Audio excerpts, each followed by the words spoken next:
Conversation goes live, where opinions are strong, voices are heard, and the chat never sleeps. From breaking topics to unfiltered reactions, this is TripleT Live. Real talk, real time, no script.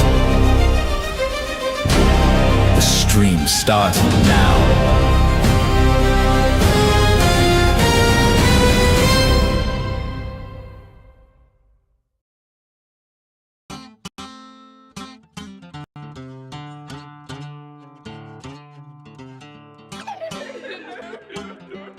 Chef Sham cooking up that dope shit. Pussy so good, make a grown man cry. We all bad bitches, we don't pick no sides. If you're looking for the heat, we can meet outside. If you're trying to catch your body back, come on, let's vibes it. Hey, hey, hey, hey.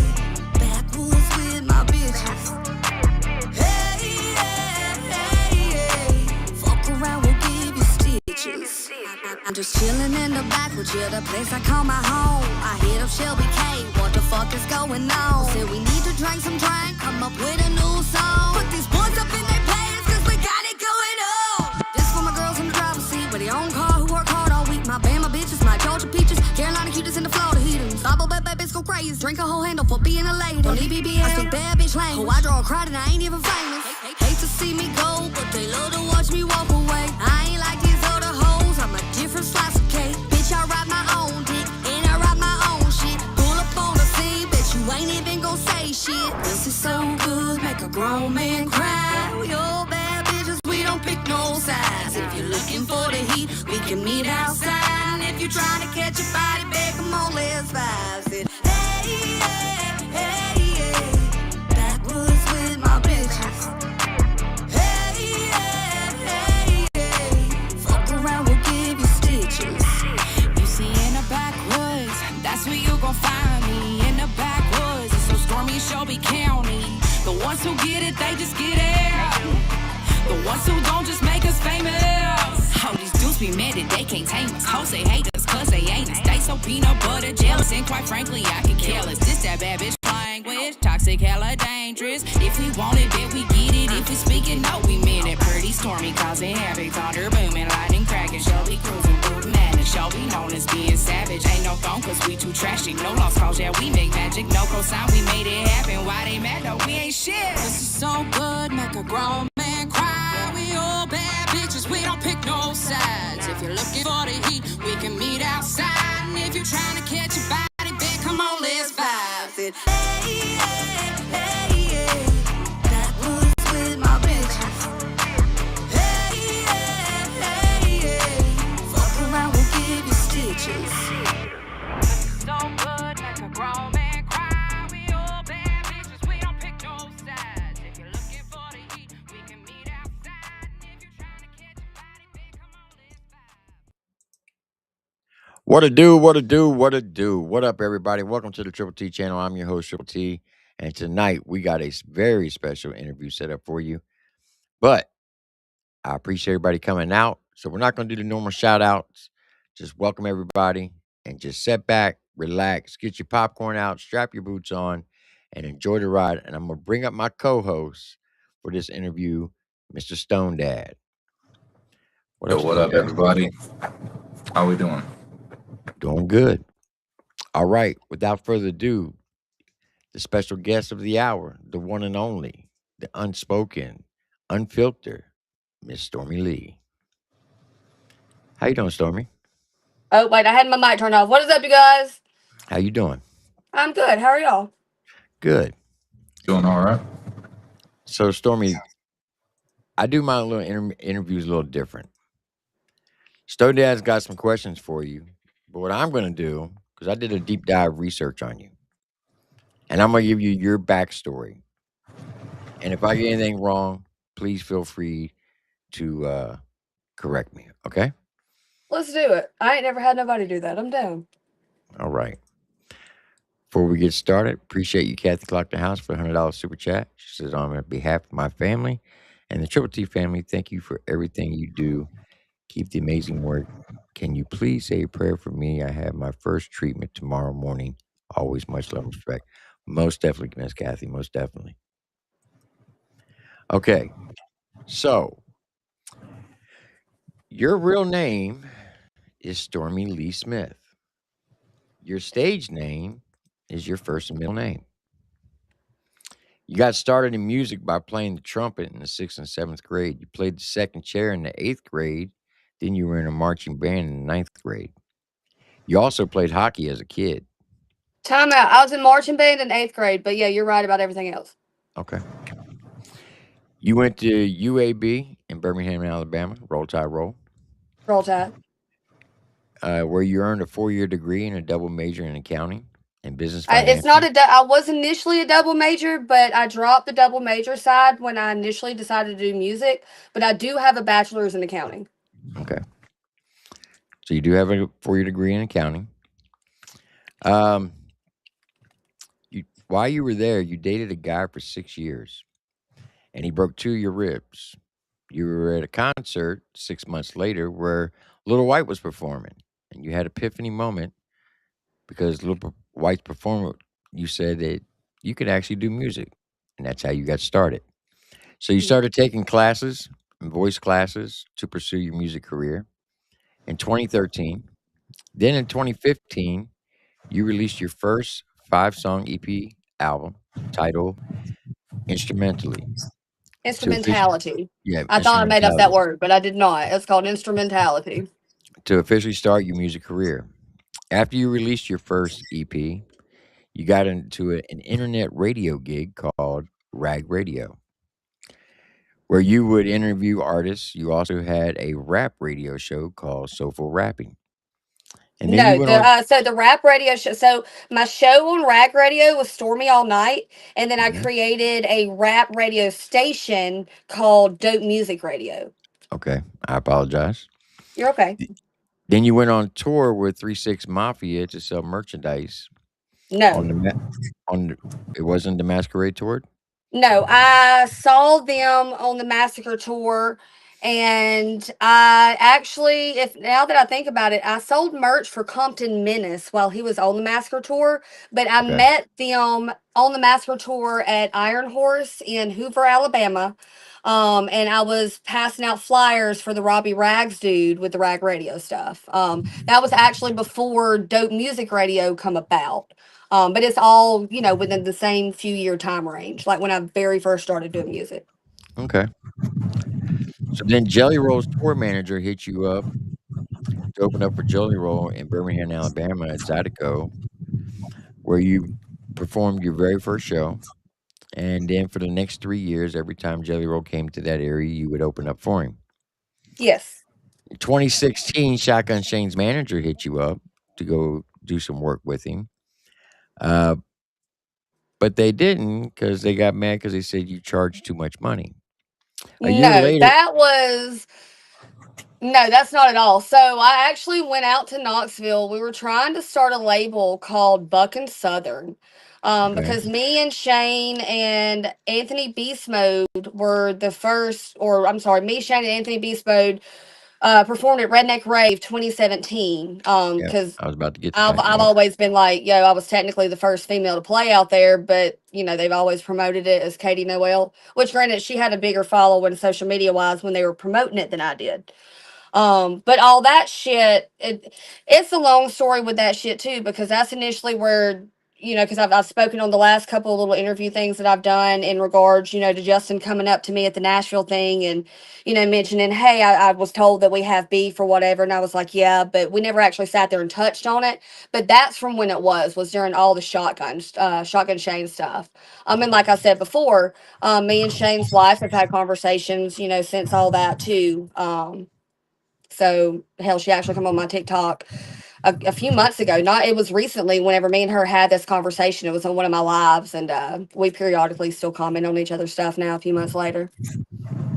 Okay, well, ironically, when that happened, when you linked up with Shotgun Shane, a year later, while sitting at a Hooters, um, I guess apparently Shane started saying some stuff about you, and he didn't realize you were sitting at the table with him, and then you were introduced to him. Is that true? I remember, I don't know if it was Shane, it was somebody. I do remember that now that I think about it, because we were at Hooters in Columbus, Georgia, now Yeah. that I think about it. And I'm with, fuck, I don't remember who it was, but yeah, I called him out because that's just me. That's what I do. Like, Then in I was like, yo, well, I'm Stormy Lee. I'm right here. then in March of 2017, you, Big Murph, Shotgun Shane opened up at the Redneck Rave. June of 2017, the guy that you were dating got hit by a car and he died. And the only way they could identify him because he had a picture of you with your name on the back of it. Yes. And now that you say it, now that I think about it, Murph was there. It was Murph, and then they added Anthony Beast Mode that Saturday because it was me, Shane, Murph Friday, and because it was a whole weekend event, and then that Saturday it was me, Shane, Murph, and then Anthony Beast Mode was brought on Saturday. So yeah, you're right about that too. Okay. Uh, because of the passing of your ex, it kind of messed you up where you got into a deep depression. You ended up gaining 30 pounds and you ended up taking 18 months off of music. At the end of 2018, Sloppy Joe's, the DJ of Georgia Boys, hit you up and ended up producing your whole Into the Storm album, 10 Mhm. songs, and 10 songs on that album. And Scatterbrain, Struggle Jennings DJ, made 5 of the beats on that album, Yes. which was released in 2019. Yes. 2020, you considered that a shit show year for you because there's a lot of chaos. In 2021, Shamu helped you with your album Eye of the Storm. You came up with your most popular shirt, I Ain't Shit shirt, and it came up with an idea because of a character, and I believe I have a picture of it. This right here. Pull it up.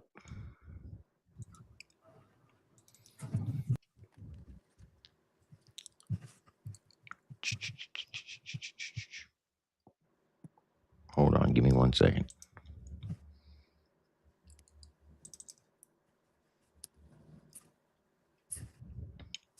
I just had it. Where'd it go? But that Are we character talking was about off. Earl? It was off of a Here we go. It was off of a WWE video game. The character was dressed just like you in a video that you did called Dirty South video on YouTube. And this is the character right here. Oh yeah, that's off Shane's video, or Sham made that. Yeah, that's me. Yeah. And that's how you came up with your most popular merch idea of I Ain't Shit shirt. No, absolutely not. So, yeah, no, I ain't shit come about because I, and as I've said here recently, and as I will also reiterate, I have openly said this since 2020. Um, I initially started writing "Lord Forgive Me, I Ain't Shit" down in Orlando, sitting in on Savannah's session to Big Trucks. Granted, she was the only one there. It was me, her, and Bravo. Um, but Bravo said some shit that I felt like was smart ass, and I started writing "Lord Forgive Me, I Ain't Shit." "Lord Forgive Me, I Ain't Shit" is based on a physical altercation that I got in with my cousin's, my cousin and his girlfriend, because my cousin's the one that smashed a whole cup in my face. But he's also a dude and he's 10 years older than me, and he knows that if he would have laid his hands on me, my daddy and his brothers and every other dude in the family would have sat there and drugged that motherfucker. But he did not. And me and his girlfriend got in a fight, which is literally the epiphany of Alabama shit. Um, but so the hook to "Lord Forgive Me, I Ain't Shit" is wanna be rapper, baby, I ain't shit. I'm living with my dad, baby, I ain't shit. Um, is literally stuff that my cousin said to me after I got in a fight with his girlfriend, on the side of the street in front of a bar down in Montevallo. And so I took all that and, all the energy and shit and the way that I was being made to feel, or maybe not necessarily being made to feel, but the way that I was feeling based upon everything happening around me and what I'm seeing. While I was down there, and that's where I created "Lord Forgive Me, I Ain't Shit." I wrote "Lord Forgive Me, I Ain't Shit" August of 2020. Like I said, initially started it when I was down there, finished it like a week or so later once I got back in the studio. And then within the next year, my graphic artist dude is Caesar Beavers. And Caesar is when he first started doing graphics and stuff, full time. And he actually sent me sent me the "I Ain't Shit" thing from the "Lord Forgive Me" song. and was like, "Yo, dog, like that song's fucking dope. I made this for you, you know, in regards to it. Like, I just feel like this could be something for you, you know, blase, blase." And that just kind of one peaked my brand off, and helped me carry, you know, something like as it went along with my song. You know, I literally say in my song, "I ain't shit." Like that's what my cousin was sitting there saying, you know, going down the road. And it also, you know, kind of helped me and him. You know, it opened our door for me and him to work together more. And hell, I've done more work with him graphically than I have, you know, anybody. Um, so if anybody needs any graphics, y'all hit up Caesar Beavers, tell them Stormie Leigh sent you. Okay. So you also performed at the Soul South Festival in 2024, I and did. you were at, and that's where I met you for the first time. And then you were at the Nashville Project for the country rap album in later that year as Yes. well. So that's Yes. pretty much the deep dive that I did on you. I do apologize for getting some of the things wrong. No, it's all good. I mean, you know that's what I'm here for. That's exactly what I'm here for, sir. All right, Stone Dan, you got any questions? Yeah. Well, first off, Stormy Lee, appreciate your time. But shout out Scuba Steve in the chat. Uh, Shout one out of my Scuba Steve. yeah, one of my favorite memories he's told me about the time that he outsmoked you and you threw up. Want to I talk about that? projectile vomited damn near across the room. I think I ended up catching it with my hand, but no, it was projectile, dog. It was straight like, whoa. Yeah, Scuba Steve is good So people, man. Scuba Steve is good people. a little bit beforehand to Scuba Steve, me and Scuba been good friends for a good amount of years, and talked to him, and I was like, dude, I do interviews, man. Let's run it. And he started listing off names and stuff. So I started deep diving into your music a little bit more, just deep diving. Music is geared towards a lot of more towards women, I would say, about relationships and stuff like that. And I wanted to tell with your music going forward from the past. Well, besides getting, because I've always been in my emotion, you know, music is the way I express my emotions, right? Um, but like you just said, a lot of my songs are they're breakup songs or it's like, you know, heartbreak songs. And I'm trying to, you know, there's always a lighter side to the darkness. And I feel like I'm trying to touch that side. I don't really know how to explain it other than saying, you know, happier songs. Um, but just a different side of life. Like I'm about to be 35. So up until this point in my life, it's like everything, you know, your parents raise you, you do what your parents were told. As a teenager, you're kind of learning by yourself. Once you get on your own, everything you do is kind of, you know, nobody really wants to admit it, but a lot of times it's to purposely rebel against everything you were taught as a kid, right? And so you try to, you know, you think you know who you are, you think you know, you're making the right choices, you're doing the right things, and which you have to learn from your mistakes too. But at 35 or about to be 35, I'm realizing that a lot of who, like, I am who I was in my 20s, but my thought process and I feel like the way that I look at myself as a person now is way different. And I want that to reflect in my music. Um, you know, everybody gets mad though. You know, could I still sit here, you know, and get mad and put that energy into a song? Absolutely. But I got a song like Stepping Stones. It's really, it's super sweet. It's what I feel like Pedigree, what I was trying to make Pedigree be initially when I started making music. Because when I first made Pedigree, it's off my first EP. In my head, it was like a ladies pickup song type shit. And that may be the wrong word for it, but stepping stones is more of like the intimate, putting my feelings out there, being vulnerable. And I guess vulnerability is really, you know, the biggest word that I can use is to be more vulnerable in my music. I guess be more of a female, like, because I've always had to be a hard ass, and I'm tired of being a fucking hard ass. Right. I feel that. Noticed a lot of your big start has been in the mudding crew, mudding area. Um, let's talk about Moo, your four wheeler. My Moolander, my Yeah, the Cow-Am Moolander is Moolander. one of a kind. Yeah, yeah. Yes, yes. Um, That's been a iconic Stormy Lee kind of thing right there. yeah. So, and it kind of goes with everything in my life right now, especially with the video I just released last week. So I met a guy February 19th of 2022. Um, and when y'all see the music video, I'm sure a lot of people will recognize him and recognize his. It's weird how this shit plays out with everybody involved in the music industry and all this shit. But anyways, me and him met February 19th, 2022. uh we ended up starting to date a few months later. We started getting serious by the end of the year. I put out BBL and stuff. He owned a mud park um in Auburn, Alabama, and I helped him run it for a few years.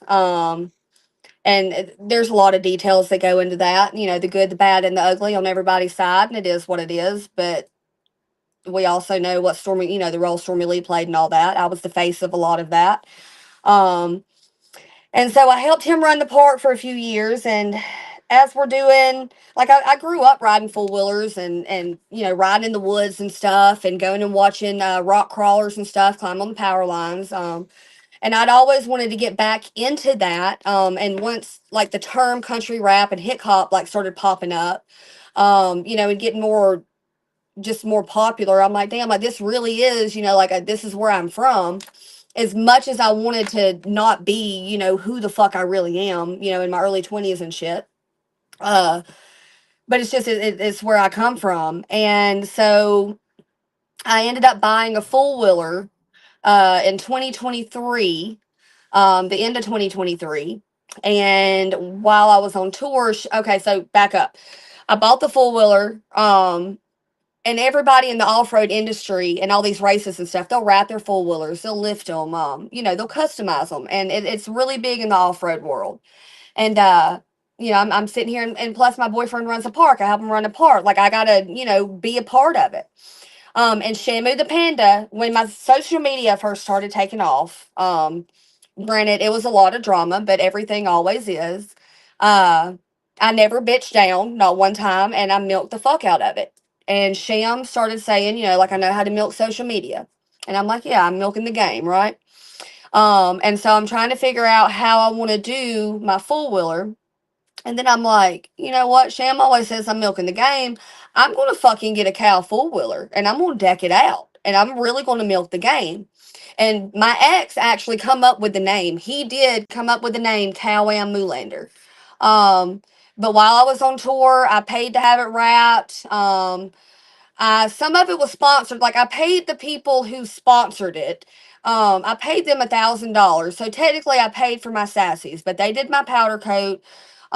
They put a snorkel riser on and they gave me a back plate. It's technically a Lucky 7 plate, but they had their logo engraved in it. I could go to Lucky 7 myself and, have my own shit customized. But it's just the process of all that just kind of irked my nerves. But anyways, and then I paid for a custom seat to be put on it. Um, and My ex got me exhaust for Christmas, and he gave me the wheels off of one of his son's old four wheelers. And so that was all while I was on tour with Kelsey Lynn. We went on tour April into May of 2024. And I dropped the four wheeler off literally the day before I left to go on tour. And I picked it up like a day or two after I got back. Um, and so thus the Moolander was born. And but I picked it up. I picked up my cow in fucking May, and then I got broken up with in July. So like it was fucking wild. And like the first event that I was booked at after my ex broke up with me last year, or not last year, but in 2024, uh I someone asked me if I was going to do the barrel race, and I was like, I'm going to fuck up And I did because I had sassies and it was not wet anymore at all. And those, if anybody knows what assassinator tires are, they know that they are not for donuts or anything of that nature unless it is extra, extra muddy. And so I rolled the four wheeler, the cow, and I almost broke my whole left leg. I almost like it almost like I stand up straight like this, my leg almost went out like this, like at my hip, my Mm. knee, and my ankle. There's video of it. Um and I'm at a mud park. I'm with all of my ex's friends and stuff. Like I got booked by them. My ex wasn't there, but it just I wasn't the energy was definitely not there either. Like I felt out of my element, it whatever. So I started drinking trail sodas, and by 3 a.m., I had a lot of trail sodas, and I went and got my full wheeler. And it's no excuse to anybody, you know, because ultimately I make my own decisions. But I did ask multiple people, "Yo, do you think I should go get the cow?" And everyone was like, "Yeah, go do it." But it was my fault because I went and got my cow. And then at 3 a.m., I am in a mud hole I have no business being in. My friend's wife is on the back, and we go down in. And I try to, like, it's a huge dip. I thought they were saying go left. They were saying don't go left. We go in. We're dumping to the right. I'm trying to turn my wheels to the right. About that time, I feel her, like, falling off behind me. She's just going with it. And I'm like, what the fuck? So I jump off, and I try and hold it. And when I jump off, water comes up to here on me, and I'm like, what the fuck? And then I'm trying to hit my kill switch because I'm like, Stormie, you're a dumb bitch. What are you even doing right now? And I'm just like screaming fuck at the top of my lungs. And anyways, long story short, I sunk my Moolander that night. I had to buy a brand new fucking motor, $6,000 later. Um, so I sunk my cow, and then like a week after that, my ex changed the locks on me. So I couldn't get the rest of my stuff out of the house. And that was like the beginning of my crash out. I went like super fucking I didn't know what the fuck. I went on the road with a dude that I'd never met before, went on the road with him for 2 months straight. I was swallowing my eyes out like a little bitch, which granted, even on tour I was. Like my ex tried to break up with me a bunch of times on tour. And so it's just really rough. But yeah, man, and then fast forward now, we filmed a Rip Jeans music video. I just released it last Thursday, and I released it February 19th, 4 years to the day that me and my ex met. Yep. Yep, Awesome. because I'm The petty as other, fuck. the other So I thing got I a had to question bring. for you, Stormy. Go ahead, Triple I'll go T. ahead. No, go ahead. Finish. Oh, I wanted to bring up real quick. You just recently came out with a moonshine. I did. We launched it December of Um, last year. It's Mud Bunny Shine. yeah. What got you? What started that for you? Like, what got you into So wanting the to do that? distillery actually reached out to me. The distillery is located here in Alabama, Dothan, Alabama, South Alabama, and it's Hoochie Hooch Distillery. It is, which is a woman and her husband, but it's primarily woman owned. And they reached out to me, asked if I wanted, to collab on some shit. They would waive all the startup fees, whatever, blah blah blah. So I pretty much licensed, franchised, whatever you want to call it, my Mud Bunny sign of my brand out to them, and now I have peach cobbler flavored Mud Bunny moonshine. No crickets, only mud bunnies around here. You ain't never tasted a peach this good. Peace, love, and elbow grease. Oh yeah. Go ahead, Roll T. Tide. All right. So my question for you is, when the person that died, were you dating when he died, or were you already broke up? So he died 5 years later. We were actually so me and the dude that died, we dated from 16 up until right before I turned 22. So it's like high school sweethearts, even though we didn't go to high school together. I ended up getting homeschooled 10th through 12th grade. Um, and when I moved to go to college, I made the mistake by letting him know where I lived, and he got drunk one night and he climbed 3 stories up my balcony. And in my head, it was either let him in or he's going to break my sliding glass door, or he's going to try to climb down and he's going to fall because he's drunk, and I'm going to wake up and he's going to be dead on the ground. So I let him in, and it was like a day or two later, we got into a physical altercation that ended up leading to my ribs being broken. And I didn't have anything to do with him after that. I refused. I ended up moving apartments. Um, Never told him where I went. He would call me from random numbers all the time, talking about, like, where are you at? You're my girl. I'm coming to get you. Just, but his parents, his parents were crackheads and grew up right beside the projects in Childersburg, Alabama. Right. He really had no hope. Which granted, from where I come from either, I really didn't either. And so I thought, we were going to come up together, just whatever dumb shit you think as a kid. Are y'all But the I didn't same know, age? he was like 2, maybe 3 years older than me. So Okay. I mean, close to it. Close to it. Uh, I think he was either born in 88 or 89, one of them two. But and so I didn't have anything else to do with him. And he was in and out of jail, for drugs and stuff. And he had done, just from what I hear, he had lost his mind. Like, he was taking the bricks out of the fireplace at his house one by one, saying that the Illuminati and the Freemasons left him messages on the back of the bricks. Good So Lord. yeah, like he was gone.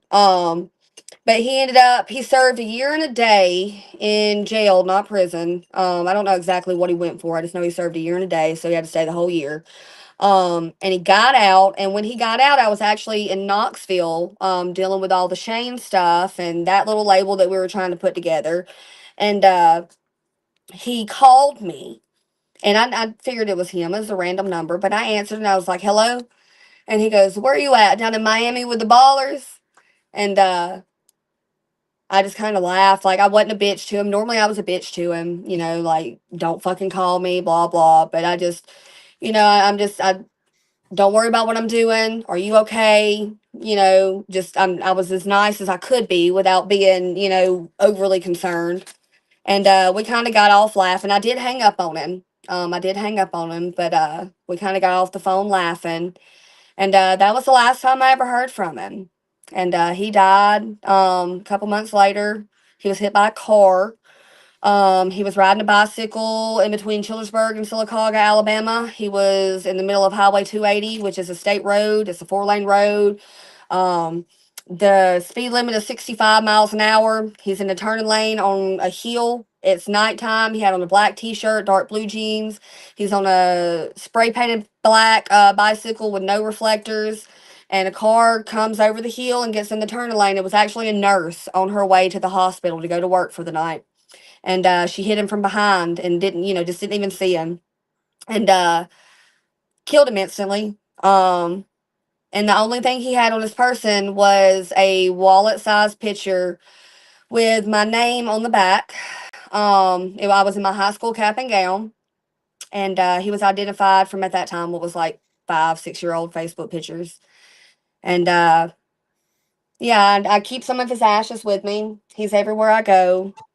Um, I actually, when I went to Miami a few weeks ago, I got to, it was really cool. I met this woman named Tammy, and she introduced me to a lot of really cool people. We went to a really cool, or several really cool places and stuff. And in Russell's eyes, it would definitely be baller status. But I mean, at the same time, fucking, to have a fucking indoor shooting range in your house, like, that is baller status. Like, it was a fat ass house on the point in Fort Lauderdale. It was fucking dope. Uh, Well, the reason why I asked that, because I can tell in your voice that I can understand why you took 18 months off of music because it put you in a deep depression, correct?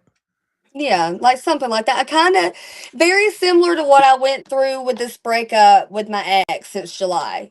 In the sense of, like, not liking myself, not liking my choices, especially the weight gain. Like, I gained more weight after this last breakup. I gained, hell, closer to 40 pounds. I got up to 150. Last time I got up to like 130, 135. This last time I got up to right at 150, and that's the biggest I've ever been in my life. And it's not big, but for me it is. And Yeah, when because I'm standing up, you're only like huh? 5 foot, right? Like I'm 5'4"? 5'3". I'm probably technically 5'2", but I have 5'3" on my driver's license because I like the number three and I like odd numbers, and so 5'2" just don't work for me. I got you. So my question is this, because obviously that you cared about him because you still carry his ashes around with you. Hmm. Have you ever thought about writing a song called "Being a Baller"? That's a really good idea. And I mean, no, never, not at all. Because, like, it really didn't dawn on me until, like, after we went to that house and I'm sitting there with my friend. Because I went to Miami. My friend, she got boobs and stuff and, like, a whole little mommy makeover. And she needed someone to take care of her. And she was like, hey, like, I want it to be you. And I'm like, okay, let's do this. And then Tammy had hit me up in December and was like telling me about the radio show that she has on FM radio in Miami and want me to be on it. And then Tammy hit me up the day after my friend, so it all kind of worked out together. And when like the whole realization happened, like I had a whole panic attack. Like it was, there were tears involved. I couldn't breathe. Like it let me know it was meant to be. But I think that's a really good idea, actually. Yeah, I think so too. I think you should do it. For sure. Absolutely. I think that would be jumping on to that whole what you were just actually even talking about, getting into your woman side and not being so badass. You're jumping into that and emotional point of your life and Yeah, actually like even bringing ripped some jeans positive is light like to it. that. Yeah, And exactly, exactly. I ca and I can give you a concept of it real quick, because most people, when you hear the name "Being a Baller," they're thinking like money, at the club, popping bottles and whatnot. I would gear it towards the story between you and that gentleman to like how his life end, the conversation you had, and then where you transition into Miami and you go into a place and it makes you remind you of him where he would think that you were a baller. You understand the Yeah, concept that I'm going with? I I just do. think that I would be do. I think that would be a good song technique. It'd be a dope ass video, and I think a lot of people could relate to it. And I think it Yeah, could help you out. I think it could help you out emotionally as well. It could facts. it could close a lot of unanswered questions in that chapter of your life. Yeah. And I think that's one thing I've always struggled with as a person too is like the lack of closure. But Right. not having closure is closure in a way. But I don't it I've always looked at stuff through rose-colored glasses, I guess. And I feel Well, like because of that, they say everything happens for a reason. facts, facts. It really does. But because of that, I feel like anything I've ever had to let go of has claw marks, and that's really Right. fucked up to say because it's an issue with me, and it lets me know that I'm the problem, like cuz nobody really wants to be the problem, right? But Mhm. I think that's where accountability comes in too, like because sometimes you don't speak up when you should speak up. Or, sometimes you sit there and you say too much when you shouldn't. And yeah, yeah. Most definitely. All right, so Sure. here's my next question for you. All right. It's kind of a corny question. But if you had a chance to go back and speak to young Stormy Lee about the music business, what you know today, what would you tell young Stormy Lee what to do and what not to do? About the music business. Yeah, I was asked because something similar the other night, but it wasn't in regards to the music business, I don't think. And I don't remember what I said, but it really don't matter because if it's I in think regards, any artists who are listening right now that are coming up, I think that they can learn about what you're about to say.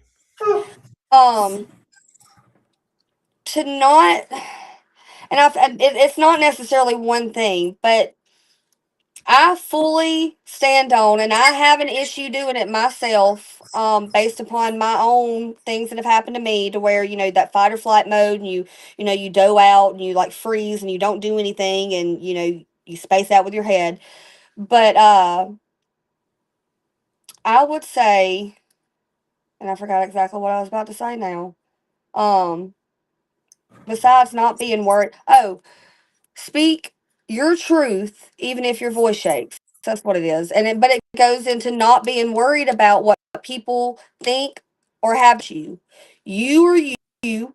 It don't fucking matter. Your feelings are valid. Absolutely. But the way you go about it has a lot to do with it. Me, for example, I have a lot of energy. I can go on tangents. I have a lot of emotion when I speak. I'm taken the wrong way a lot of the time, but it's because of the way that I say it, not what I say. And that's an issue I've had my entire life. But that's also an issue I'm able to sit there and speak about with people. But as an artist, music is how we express ourselves. Music is how we get those ugly, dirty feelings out. But you also get the good side of it. You know, the what I'm trying to get into now, the lighter side of the music. But for me, initially, when I got into music, it was for me to say the ugly shit that I couldn't just normally say. But then it's like, as I think I'm finding myself, I'm saying a lot of shit, and it's like, Stormy, like, you can't just say this shit. Like, you need to find a way to put this same energy into it, just in a different way. And I feel like that's where the creativity with my music over all the years has come out. However, when you get in a loop, and like, now it's to the point, music is my job, it's my career. I quit my day job 4 years ago. So at one point over the last 4 years, I've sat here and it turned into a job. It's like, what is the next thing? What am I going to do? Like, I have to do this, I have to do that, based upon what everybody else is doing and everybody else is thinking. And fuck that. It don't matter. In the country rap lane, because I'm from Alabama and I talk the way I talk. My music is sounding the way it's, even if I do veer off into the, full blown country or full blown rock or whatever, there's always going to be that aspect of me. And I've always had that music that I've already released out. And a lot of people are scared. I feel like people are scared to put it out there because of what people think, and not everybody's going to like it. Like, a lot of people say a lot of really bad things about me, and I don't like to talk about people, but I have no issue talking about the things that I've witnessed or been through or experienced, or how I was made to feel. I'm open to shit. Like, for example, when I went to see Jelly Roll and them in Nashville, I took a 5X shirt because I specifically wanted to give it to Jelly Roll. I didn't know if that's what size he fucking wore, but in my head, I'm like, I know he's a fucking big dude. I'm gonna try to give him a shirt. That'd be really fucking cool. And I asked him what size his shirt was, or what size shirt he wears, and he said, I don't buy merch. Well, that offended me. It hurt my feelings because when Little White, that whole White, he was promoting the no film with Jelly Roll. Granted, Jelly Roll wasn't there, but that's what put me on Jelly Roll. And then for his tour manager to reach out to me that fresh into the game, which I found out really why his tour manager, wanted to, reach out to me, like, very shortly after I went out there. Like, but that's the tour manager's fuck shit. But when I said that, and it never dawned on me before, because my feelings were hurt. But it was on the FAFO 100 interview. Banjo was like, well, Stormy, maybe he was insecure about his weight. Maybe he was insecure about having to say how big his shirt size was. And that, like, kind of, just opened my eyes. I'm like, damn, like, this shit really goes way deeper than what anybody can fucking imagine. Like, because every one of us as independent artists in this whole little, and I'm saying country rap just because of your station and all this shit. Because I don't necessarily label myself as a particular genre. I like to make music. But everybody in this country rap shit is so worried about everybody else in the country rap shit, and it's so wild, man. Like, I don't know at what point anything actually turns. But I'd also feel like it takes going through all of this shit with everybody that, before it does. So any advice that I can say to anybody is speak your truth, even when your voice shakes, because your truth is your testimony. Okay, so my next question, then that goes to my next question then. Why do you think it's hard for female artists in the indie lane to get to the top where the big boys are at? What's the It's harder holdback? for a female, period, because we're objectified from the minute we come out of our mother's vaginas. We are objectified. We are expected as a female to act a certain way, to do a certain thing, and if you rebel as a female, you know you're nasty, you're dirty, whatever. And those things play a part, and not just the music shit, but I've seen it in off road stuff too, like with female racers in off road.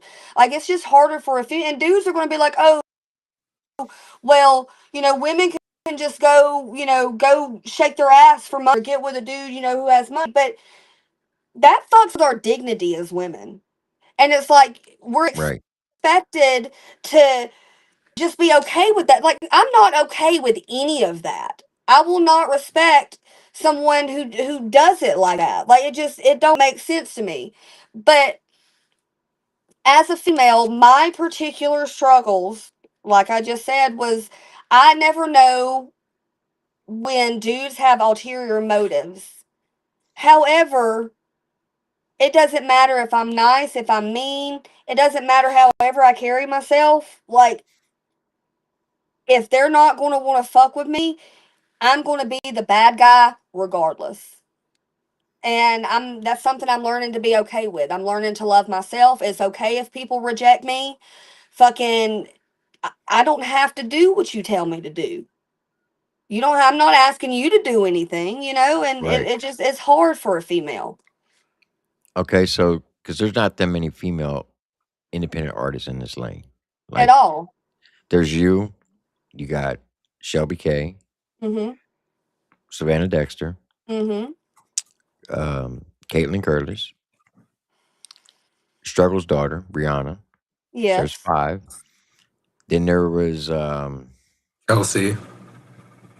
who? Kelsey.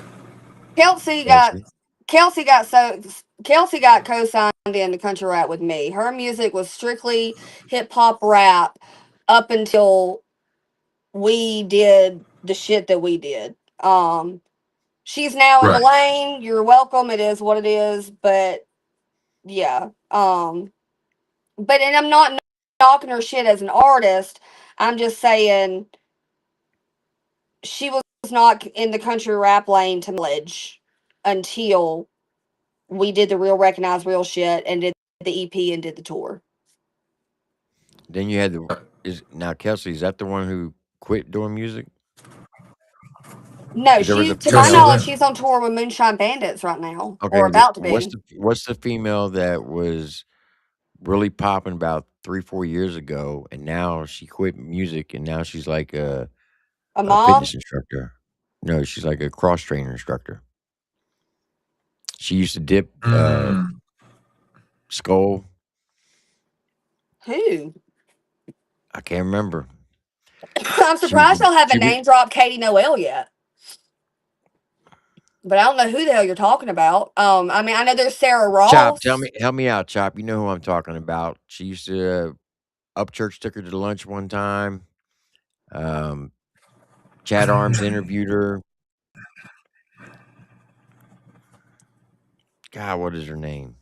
I'm about to Because go she was look it gonna go up. work with Outlaw Nation, and she turned the deal down. Oh, Jessie B. Jessie Jessie B. B. Jessie B.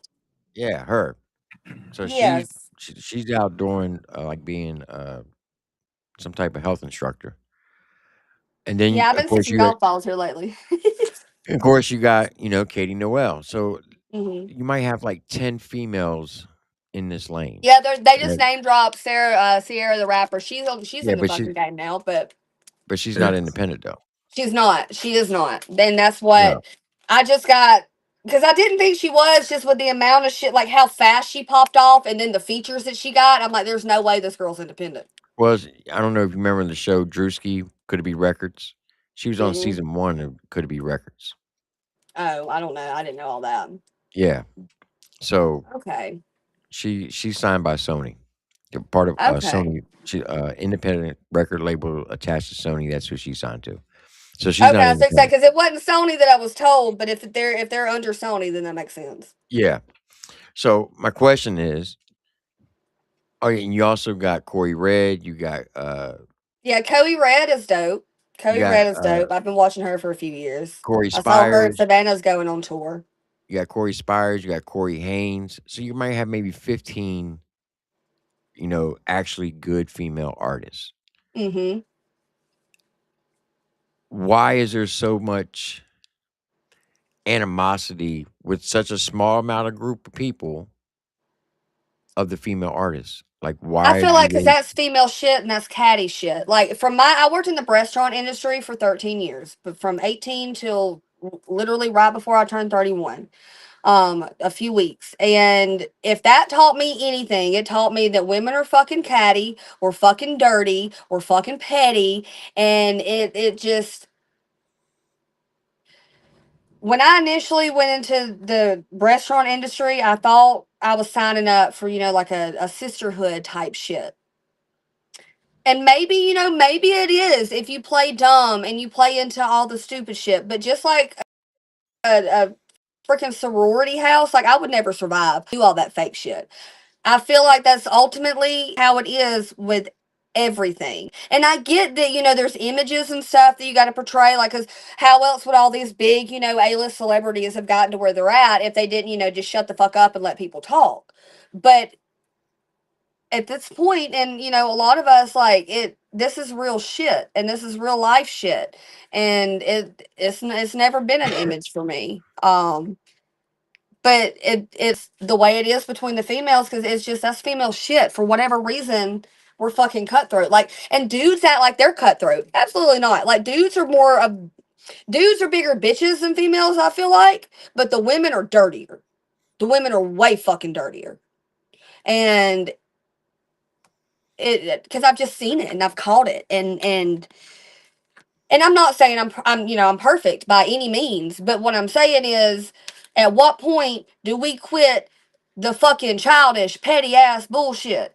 Like, if you want to be petty to someone who has really never done anything to you. Like, how can people abandon you if all they ever did was a fucking song with you? They never really hung out with you. That's not abandonment. That is work. That is business. And yeah, like, and I say, keep it petty. Like, for example, like with my ex, I released my album, The Thunder Rolls, July 14th, 2025, a year to the day after he broke up with me for the last time or what I thought at the time would be the last time they ever got to break up with me. Because let me go ahead and tell you, September 15th of last year, a few months after I put out the album, he calls me or sends me a text about the Rip Jeans fucking song that I was getting ready to release. And my dumb ass goes back to him, and then I filmed the whole Rip Jeans music video. But at the same time, it's like, me and him both, like you can see in the video, we actively participated in this video. We both knew what we were doing. And then it was a bunch of drama trying to release that. And once I started seeing his little girlfriend, like he left me for a girl half his age. She's 23. He just turned 43. While he denied sleeping with a 22-year-old since 2023. But it just, and that's part of it too. Like, I thought last year when I started speaking up about a lot of stuff that, it's like, okay, Stormie, like, you need to start doing what's for you. But now after that happened again, I have to. Like, the 23-year-old and her mom constantly make troll pages, and they finally name dropped themselves from one of them as to who they were, and admitted that they keep making pages because I keep blocking them. But I don't, like, apparently they're engaged. The last time they come on a troll page in January, fucking, they were sitting there, the mom's telling me that they're engaged. I'm like, okay, well, go be happy. Why are y'all on my shit? I really don't give a fuck. Because they thought that something that I posted was about them, which has Right. initially been the whole issue. Like, I'm talking about my personal life, but this is the same type of shit that goes on in the country rap female music, not just females, the country rap shit, period. It's fucked up shit like this. But I will openly say, if you keep fucking with me, yeah, this is what I'm. But anyway, so they kept on, and I created a fucking. There was a thing she did.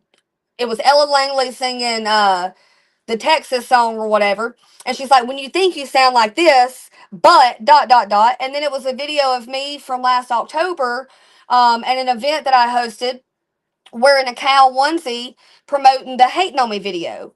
And granted, it's a rap song, it's not a singing song. So I stitched the video and I started singing the fucking Texas song because we all know the girl knew better than to put a song of me or a little clipping of me singing. And you know, so I'm gonna play it like that, like quit fucking with me. And if you openly say that it's you, like they did, I'm going to fucking when people send me videos from your page, because the mom posted that from her personal page, I'm gonna troll you. And I'm now going to release the video that I was not going to release. But now I did, and I released it on his birthday. I released it on the 4 year mark to the day that we met. Like, I don't care. We can be petty. But what I'm saying is that type of pettiness is the type of shit that goes on in the business shit. And a lot of people don't talk about it. And they kind of touch on it, but they'll never actually sit there and say it. Like I Well, I got watched an an idea. interview the other night of some people and they touched on it, but they would never actually say it. Okay, I got an idea for you then. And I think that you could be one of the people who can make this happen. So you take those top 15 females that I just named, right? I Hmm. also forgot to mention Carly Rogers as well. Yeah. How about y'all get together and do a female tour? That would Yeah. require a certain handful of us having conversations first. Right. That's what I'm That like saying. absolutely like, and I've never once been against that. Not one time have I ever been against that. But not one time have I ever been contacted either. But that can also go both ways. You know, Right. like I know they can easily say, well, Stormy Lee's never contacted me. But with me saying that, that attitude between everybody is why it has not happened. But I Or if you think don't want because to do of, a tour, if you don't want to do a tour, do like remember back in well, you're not old enough to remember. But back in the 80s they had a song called Cypher. We Are the World, right? Where they had 50 artists get on one track in 24 hours and the damn thing went quadruple platinum overnight. How about I all y'all think, get I on a think track something like together? that could be beneficial. But even outside of like, outside of just a one project thing like that, like it would be beneficial for the women because I'm sorry, vocally, the women's got the men, man. Like, Yeah, men's for got sure. bars, but we got them vocally and we got bars. Like, so sorry, y'all, you know, no offense because y'all are both guys, but like I've always been like I No, literally even in the BBL shit, like even you know, because there's a lot of drama, you know, and bullshit between me and Shelby K and me and Savannah and shit. And like even with the BBL shit, like if you listen to my shit, I'm like I literally say we're all bad bitches. We don't pick no sides. Like that was my and I even promoted it, which granted I could see, you know, it be taken that way, but it was more or less a stab at like a what a dude said to me, not what a female said to me. Um of you know me promoting it like have you ever seen a female country rap artist you know make a hit without it being a diss or however the fuck I said it. I don't remember exactly how I said it. But I mean it's on my social media. Like I don't fucking delete shit. People all the time come in my comments like, oh well, you delete this, you delete that. Like, well, what did you say? Like, did Facebook actually end up flagging it and was like, oh hey, we're not going to have this? Like, the fuck. um but I I'm don't just know, saying shit, that social media is wild anyways. if y'all got on a track together or did say a three record EP, right? Yeah. Or like a And cipher, get them even. or a cipher, but y'all got to be in the same location when you do it. It'll give you a chance to work together, talk stuff out, and y'all could build that sisterhood in the independent country rap lane to where if one gets booked, the other gets booked, and next thing you know, y'all got like the country rap sister tour where y'all just go across the country and perform. Yeah, I mean, I wouldn't be against it at all. Whether it could happen or not, I feel like that's a totally different story. But that's one thing I've always openly said, you know, like even, you know, say like we were to get into a room with everybody, whatever. This is business at the end of the day. And Right. we should be able to work with people even if we don't necessarily like them. Because at the end of the day, it's the fans that listen to this. I have seen fans say, "Hey, I want to see this collab. Hey, I want to see that collab." But yet again, at the same time, I know, and I'm included in some of these people. Like I know how the heads are button for you know that to not necessarily happen. Um, but yeah, like I've never once been against that. Not one time ever. Okay. It's just food for thought I because I think that it could actually help out the female artists to squash a lot of the beef because I know there's a lot of beef going on among the females. Well, I've actually thought so. When I first saw Savannah make the post of her and Bravo getting a divorce, I think it was like the end of last year or something. Like, because I know my personal experience down there and what was said, and now what's actually happened. And I know it's like completely 180 from what I was told. And it's like a, I told you so kind of moment. But at the same time, I feel like it may also be an eye opener like, hey, these people aren't necessarily who they were portrayed out to be. Um, so I don't know, man. Only time can tell. I feel like a lot of shit's been unfolding and a lot of shit's coming out. A lot of people are starting to speak up. Um, and I think it's going to end up working itself out one way or another. Well, this year's a 10-year anniversary of the Redneck Rave. Are you open to performing there if asked? Um, if asked, I mean, yeah, if asked, but I've never been one. The thing with me, I've never been one to sit there, and it's because I know, like, and call it an ego thing, call it a whatever, but I know what I'm going to want, and it's why I like to have a middleman because if I'm saying no, people are going to take it personally from Stormie Leigh versus if I have my manager sitting here saying no, this is what we agreed to, blah blah blah. And that's just from personal experience. So I don't reach out to people for shows. Like if I do shows, it's because people have contacted me to do shows. I openly put my contact out there, an EPK, my email, shit like that. And I do send my EPK off and stuff. But yeah, I don't. I've never been one to ask for a handout. Like, cause when I first started doing music, they wanted you to pay for a show, and I'm like, fuck that. I'm not paying for a show. Especially like I would pay for a fucking show, and I'm performing while motherfuckers are setting up their merch. Like, no, fuck y'all. And I feel like that's one part of being a fucking female, but two part of being an independent artist. Because I know dudes that have to deal with that shit too. But me being a female, dudes think that they can talk to me however they want to and make me do shit because of the whole, you know, the men fucking women are submissive to men shit. No, when it comes to business, fuck you. Business is business. You will not disrespect me like that. And so that's why I will not pay for a show. I don't give a fuck. I will not pay for a feature. I don't give a fuck. It just, and I'm not trying, like, I don't say that to be rude to anybody. I don't say that, it just, that's what I have learned from being an independent artist. But no, I'm No, not against performing at the Redneck Rave at all.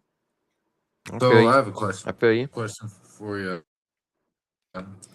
Out of the people you haven't worked with yet, is there anybody in specific that you would like to work with? Mm, I've been watching Coey's stuff for a while. At one point, I did think that me and Savannah could possibly work together. But the way that shit played out when I went down there and the way I saw all of it, and then the way that it was made when the fallout between me and Shelby K started, I'm like, okay, yeah, I don't really know about all this. Fuck that. But that's also kind of going back into what I said. Like when I went down there, Savannah made a comment because my boyfriend went to jail, and she said maybe you should date better men.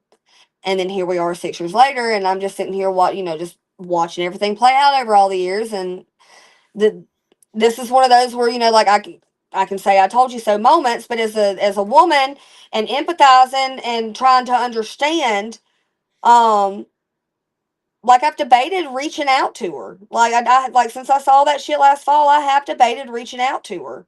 Um, but I also know the way that shit has played out over the years, and I also don't feel like I necessarily need another artist to be able to be the artist that I am.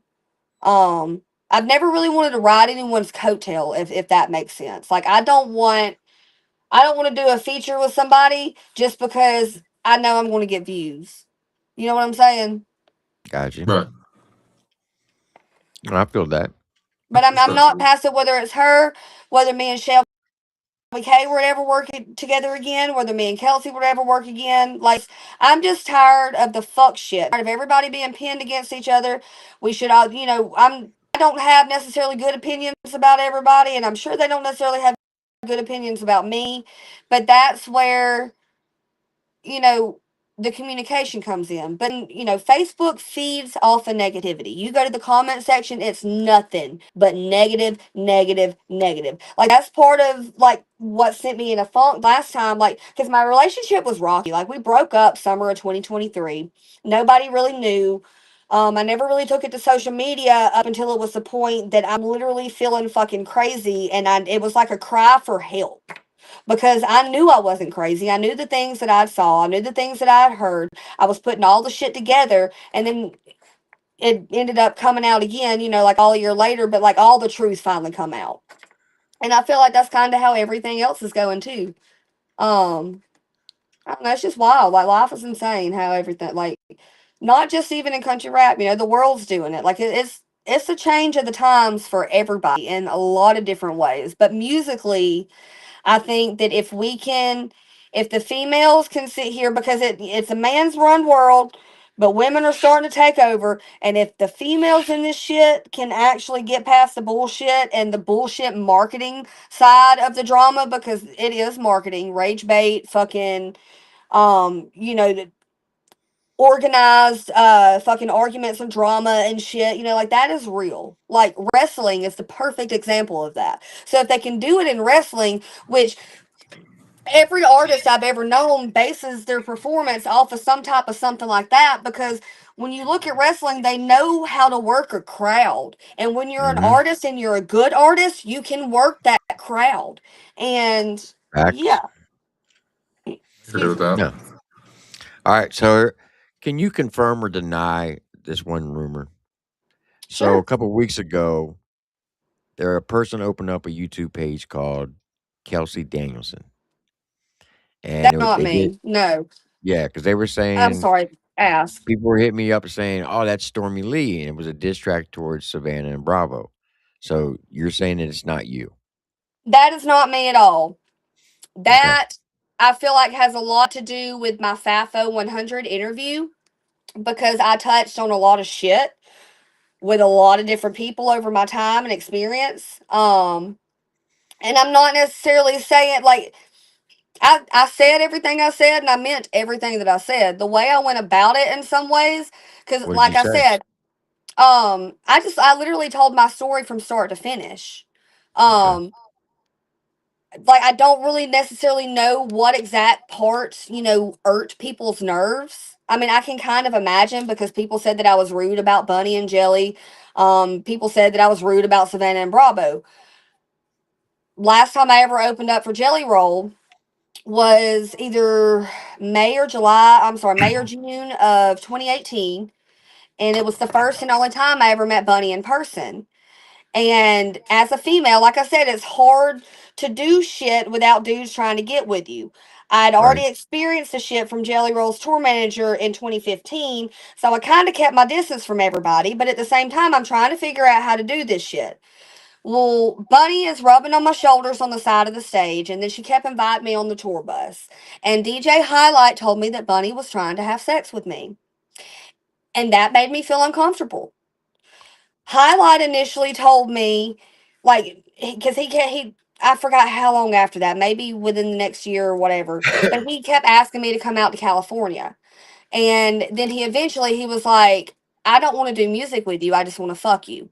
I can respect that, because you're open, you're honest. You gave me I got to make my own decision. You're not rubbing on me. You're not, like, for example, Jelly Roll's tour manager, when I first went to Nashville, and it's not his tour manager now. They fired him way back when. They probably fired him around that same time. I don't know. Me and Bunny had words in 2023 when my social media took off. Um, but hold on, my cousin texted. He can go on. But so when I went to Nashville to uh meet up with Jelly Roll and all them, and this is at the time when he told me about the shirt and shit. The tour manager invited me out there, and he kept saying to get a room. I kept offering to get my own room. He's like, no, I'll get the room. I offered for half. He said, no, I got air miles. I'm like, okay, like, but I kept reiterating, like just in the sense of I can get my own shit. I'm not asking for any of this, blase, blase. The dude ends up getting a 1 bed suite. So once I got out there, I realized the position that I had gotten myself in. Um, I meet everybody, go to Jelly's his son's mom's house is when she was pregnant with his son or whatever. We all went out to eat hibachi. Uh I went to it's when they had the bad apple shit with Sonny P. I met Sonny P and all them down there, which I'd already met Sonny a few times at the shows and stuff over the years, right? But I'm laying in the bed the first night that I'm out there, and I'm on my right side, and I'm all the way up against the edge, and old buddy starts rubbing my shoulders, and I told him straight up, I said, that feels good, you can rub my shoulders, I said, but we're not fucking. The next day, he could not act like I was leaving fast enough. It didn't matter where we was at, what was like, you could just tell his whole demeanor changed. Um, and but that was in 2015. That was either December 2015 or January 2016. That incident happened when I first opened up for Jelly Roll and was invited to Nashville. I never went back out to Nashville after that, but I did get to open up for Jelly Roll for the next 3 years because I could sell tickets. And then, flash forward to 2018, I told, about what I just said with the whole incident. I'm not bashing anybody. This was my personal experience. This is, like, and I can openly say out of that whole Jelly Roll never once made me feel uncomfortable. I guess what made me feel uncomfortable at the situation was, yes, it did make me uncomfortable for her to rub on my shoulders because being in the restaurant industry, knowing just what I know about women and the way that we get money and the way that I, whatever, why are you rubbing on me like that? And then when Highlight said what he said, that just flipped a switch in my head. And I'm like, this is really, really uncomfortable. Um, and plus I had my boyfriend there and it was like they were trying to make my boyfriend leave. So I could cut like I just felt like it was bullshit.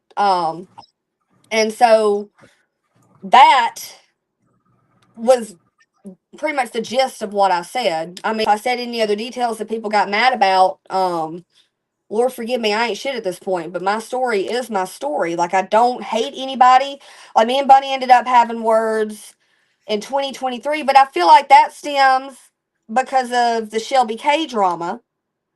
Um, like, it all plays into shit. And Bunny come into my shit because of something I said about Savannah.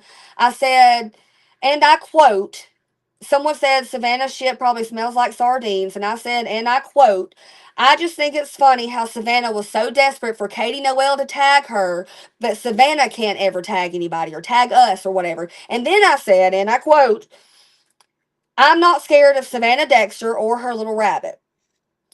That I said that comment either September 2nd or September 5th of 2022. The last time I ever spoke to Shelby K was, and this is all probably why it come out, because the two voices I noticed on that rap shit or the fucking diss sounded like mine and Shelby K's voice. Right. And which in my head may have made me anyway, hold on, I'll get there in just a second. So Shelby calls me. I'm at a show like a week or two later. I'm in North Georgia, Windsor, Georgia, or something. We're at a house party, and this is why I don't do house parties because the police got called, and I'm. Oh, Oh, she's back. Oh no, where'd I go? Now there you Okay, are. okay. I don't know where I broke out at, but the police got called at this house party. But Shelby called me and was like, I told her I got 20 minutes, I'm at a show, blah, blah. She called me and was like, Bunny saw your comment and she's mad. And it was the comment, I'm on this interview, dog. And it was the comment that I just said, and I quote. And I Right. asked her, I said, well, Shelby, if Bunny is mad about something I said, why is she calling you? Why is she not trying to reach out to me? And I forgot what Shelby said, but I told Shelby then, I said, if Bunny's got a problem with anything I say or do, give her my phone number since you're connected with her and tell her to call me. That was in September of 2022. Well, 2023, hold on, back up to that. So a couple days after that, and Shelby kept talking, like, because we did the Ain't No Southern Belle shit. Um, when she was signed to Average Joe's, and when she was trying to get out of that, like I told her, we'll do the BBL shit, whatever, and that's how those two come about. But she makes this YouTube video because what I had heard for the longest time was, Savannah this, Savannah that. And I even told her, it's like, Shelby, fuck Savannah. Why do you care about her so much? But sitting here looking at it now, I'm sure Shelby was probably like, oh, Stormie said, fuck you, Savannah. Like, yeah, I did, but not in that context. Like, what the fuck? Because that's kind of where the whole BBL, the attitude with BBL come from. Because I'm sitting here, we're all bad bitches. Like, no one's going to be made to feel smaller than the other. We're all in this shit together. Right. And fucking, so that phone call happens. Like, the day or the next day, she kept talking about wanting to make a YouTube video to talk about it. And I told her, I said, Shelby, if that's how you feel, do it. But long story short, on that phone call, she said she wanted to put me on a conference call with me, Sarah Ross, Doris Ann, and Lexi Lane, and of course Shelby, because that's the one trying to orchestrate it. And she goes, but Sarah's probably not going to do it because Sarah doesn't like the drama. And I said, well, Shelby, I don't like the drama. I said, what are you doing right now? I'm at a show. I told you I have 20 minutes. I said, I ain't got time for this. She starts huffing and puffing. I hang the phone up on her because I don't have time at a show. I don't have time for this. So the next couple days, she makes a video talking about, I forgot exactly what she said. I think she mentioned that because she had a song with Sarah Ross and people were trying to say it was the Savannah diss or whatever. But I think a lot of that, all the drama between Penn and everybody, I think that was just people who knew what they were doing in the music shit, who were already in it, who were getting it out there to the public, and that's the easiest way to do it because I mean, look at Facebook, social media and shit. Um, Right. and so I think, once it got in everyone's heads, I think everyone kind of ran with their own imagination. But anyway, Shelby makes this video about Savannah or whatever. And next thing I know, she takes the video down within a couple days. And within a week, she drove to Orlando and signed herself to Savannah Dexter. In my Wow. head, she just shelved herself. Why would you do that? So that was in September of 2022. December of 2022, Jelly Roll put out the Son of a Sinner public open verse duet. I did the open verse duet. I posted it to all my platforms. I posted it to TikTok. I posted it to Facebook. I posted it to Instagram. Everything. Well, it got the most attention on Facebook. It got a little bit less attention on TikTok, and then Instagram don't do shit. My Instagram, I've only got like barely over 10,000 followers on Instagram. Well, at this time, I had like 30,000 followers on Facebook. I forgot how many I had on TikTok. Somewhere around the same. But it went up. I had 10,000 when I initially dropped BBL. That started taking off. I got up to 30,000. I did the Son of a Sinner duet. I remember, and I have a video. I actually looked at it in my shit earlier. I almost posted it to social media just because I'm actually opening up talking about all of it. It's already posted. If y'all want to go back to December 30th, 2022. But I walk out of the Drum Dummy Studios, and there are fucking like 10 or 15 black buzzards all over my Rav, and I'm like, what the fuck? Like, and they're in the trees and they're standing there with their fucking arms up and shit. And I'm like, what is going on here? And I looked it up and it's like an omen for like death and rebirth. Well, then January, and I put out the Son of a Sinner duet within the next couple days to social medias. Either January 3rd or January 5th. I don't remember. I got screenshots of the whole conversation. I got the voice message the bunny sent me. I got everything because I keep receipts. That's what I do. But Bunny comes in my inbox on Instagram with a screenshot of what I said September 2nd or September 5th about the I'm not scared of Savannah Dexter or her little rabbit. Comes in my thing. She's defending Savannah, taking up for Savannah, and blah blah blah blah blah. I feel some type of way. I call Sham. I called my ex at the time, and I'm like, what the fuck? You know, I'm venting, I'm getting it all out. And then I decide that I'm going to sit on it, I'm going to process it, and I'm going to respond to her in the morning when I wake up. And so I got off the phone with them. I go to Facebook, and Bunny has done commented on the Jelly Roll Son of a Sinner duet. She said it's like she copied and pasted everything she said in the message that she sent me, but she didn't post a screenshot of what I said. Literally within like the 15 or 20 minutes that it had been up, it had like 20,000 reactions, comments, like it was out there. So I'm like, fuck this. Like, we're not going to do this. So I posted the screenshot of what I said. And I said what I said. I'm not scared of you. You're not going to bully me. You know, like, we can talk about it. Like, you could have kept this in the inbox, but you wanted to take it public and you didn't want to say what I said. And in the fucking, you know, in the conversations, like, she gets mad or whatever, you know, because I actually took it public.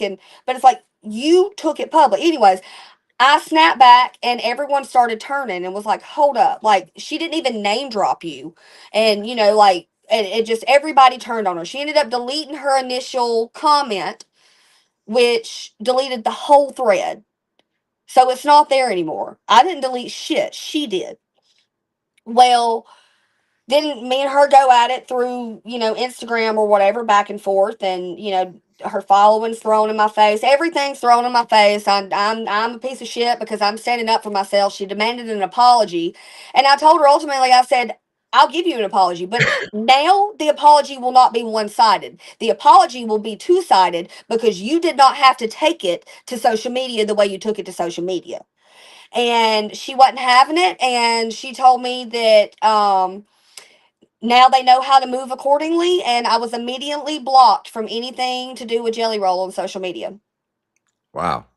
And I have, you know, since then been told that Stormie Leigh is not to open up for Savannah Dexter, and that's from multiple park owners, multiple booking agents, multiple people. But have you reached out to Savannah to confirm that? No, but I also feel like, why would multiple people tell me this if it wasn't true? Like, I've never Well, actually sat here and started speaking on that part of it until this last year, because that's when it got reiterated or whatever. Um, but I'm a yeah, firm like, it believer. I'm a firm believer. Go to the horse's mouth. Yep. facts, and but at the same time, the way everything played out and the way the shit happened with the bunny shit, like, it. Why do I have reason to reach out to Savannah? If I'm going to be reached out to by Bunny, which granted she did it because I did a duet to her husband, because she said, you're not going to get views off my husband. Well, your husband just so happens to be the first person I ever opened up for. And I used to open up for him before you come in the picture. And you will never have anything to do with that. I'm sorry. Like, you're not part of my story. I'm not trying to be mean about it, but for you to sit here and act like I'm using your husband for views, like, no, girl, your husband is the one that told me that if I wanted to be an independent artist, that it would take me around 10 years before people even started to know who I was. And that's literally what happened. Like, BBL was put out in 2022. It got 1 million streams, and that was my first song to hit 1 million streams. Right at 10 23 years came later. out in Yeah. 23. Right at 10 years later. Like, and I've always credited Jelly to that shit. Like, I've never, and I'm not trying to talk bad about anybody by saying anything that I'm saying. But at the same time, I feel like it speaks volume when all these shows are being booked. And it's not like I don't, there's reason why I don't reach out to people. It's not like I haven't just reached out to people for shows before. Right. Like, there's definitely reason. And then I'm, you know, I'm being told all this shit. And so it just, in my head, I don't need that. I know what I am as an artist. I know what I can do. And if I'm talented enough, I don't have to click up and team up with anybody. I'm not past working with anybody by no means whatsoever. But I'm very opinionated, I guess. I don't know. All right, so the your latest song put out called "Ripped Jeans." Yes. What's the backstory behind it? So, my ex broke up with me in 2024. I did broke my fucking heart. The way it played out, he played it out like I left him for another man, and which was not the truth. Um, Wait, say that again. What? he said that I left him for Oh, another man. I thought you said he left you for another man. I was like, whoa, okay. No, I might Yeah. have, but that's not what I meant at all. I Okay. don't know. Like, I mean, he may like me, and I don't know. He tried telling me that he thinks his friend is gay, and he has a funny way of like telling on himself, and I feel like that'd be a way to tell on yourself. It's like trying to say your friend, my friend's gay, but I'm not. Okay, okay, but Okay, yeah, so no. your ex So broke up with you, you broke your heart? yeah, like, and it was on again, off again, for years. We broke up the first time in 2023. And so in 2025, New Year's 2024, going into 2025. Sorry, I've been sitting. Hold on a second. My shit's drying out. So New Year's going into 2025. Like, as I went on the road, I crashed out going on the road with this dude that I initially thought was because he was in the off road shit. I did what I did. I thought we were going to try to collab. He thought it was going to be more. He thought he's going to be able to sweep me off my feet, make me fall in love, and I really don't give a fuck what you got. And so, and when my ex changed the locks on me, like, he's still got like a $4,000 couch of mine. I just saw someone in the comments say something about a couch. And I put that in my Eat It Too song. But I don't want it back. Like, he's probably done the nasty with the little floozy. I'm good on that couch and all my kitchen shit and like, he's got thousands of dollars worth of my shit, but it is what it is. But it pissed me off. I crashed out. Went on the road for 2 months. I was super embarrassed about myself. I hated myself. Couldn't believe I did half the shit that I did. So I had this powwow. Um, Me and my maker going into New Year's 2025. I was sober, like I was smoking, but I was not drunk whatsoever. And there was a lot of screaming, a lot of cussing, a lot of, just Stormy, we got to let this shit go. And so, and because a lot of these songs off the Thunder Rolls album were written, and I say a lot of them, it's about half and half, were written the first time he broke up with me, back in 2023. But I didn't want to put these songs out because I remember him telling me that when I dropped I Need a Man, which I wrote a few years before I did the video, he's like, well, everyone's going to think that we're having problems. So that kind of stuck in my head, and I wasn't trying to, just put sad songs out there. We're supposed to be in love, right? Hmm. So flash forward, I had my powwow and I was like, Stormy, you can't be scared to speak up anymore. Like, certain things, like, cause he's got a son, there's kids involved. But at the same time, even with children, at what point do we stop sweeping shit under the rug just for kids? Like, let them be kids and let them have a childhood, but don't sit there and, baby talk them and keep them naive their whole life. But anyways, and so I started speaking up about a lot of stuff that kind of irked me and bothered me. Like, I had a lot of really fucked up sexual shit happen to me as a young little girl, by men in my life that were supposed to protect me. And, it kind of, and then going in the restaurant industry, having that already happen, and then having other things happen and putting myself in situations. And, like, it really fucks with your brain mentally. And y'all being guys, like, y'all will never understand what that does to you. Like, and that's what I mean by we're objectified our whole lives. It is, and excuse me for my language, but we're the thing that's being fucked. We're not doing the fucking. And that's a whole. Anyways, so I had my powwow, started speaking up on shit and speaking up on, the fact of my ideology of, older men and girls half their age and shit. Because when my ex first broke up with me, there was a 22-year-old that stayed in my bed either the weekend before or the weekend after, um uh my birthday, 2023. My birthday was on a Wednesday. He had an event the weekend before, the weekend after, and he always denied sleeping with the 22-year-old, even brought it up. So in 2025, he comes through, whatever. I put out the Thunder Rolls. And then I'm trying to let it go because like that was like my payback, right? And I put it out a year to the date that he broke up with me. Right. And so then I come up with Ripped Jeans literally within a month of me releasing that album. And Ripped Jeans was like my letting it go song. Like this bittersweet type shit. Like I thought of strawberry wine when I wrote Ripped Jeans. Like that just the way you think of how like reminiscing, the good and the bad and Yep. like, cause she even touches, or wasn't my innocence type shit. Like, but that's the classy way to touch on shit that in my music, I don't necessarily do it classy. But I'm learning to. And, I started writing Ripped Jeans and I was promoting it and I set Ripped Jeans to release September 30th.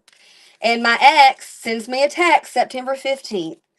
And first time he's, contacted me in over a year, which granted I saw him like a week before at Heydays. It's an off-road event up in Minnesota. And I put a wristband on his hand because, the people that I was working with and shit. And fucking, he said, thank you. I said, you're welcome.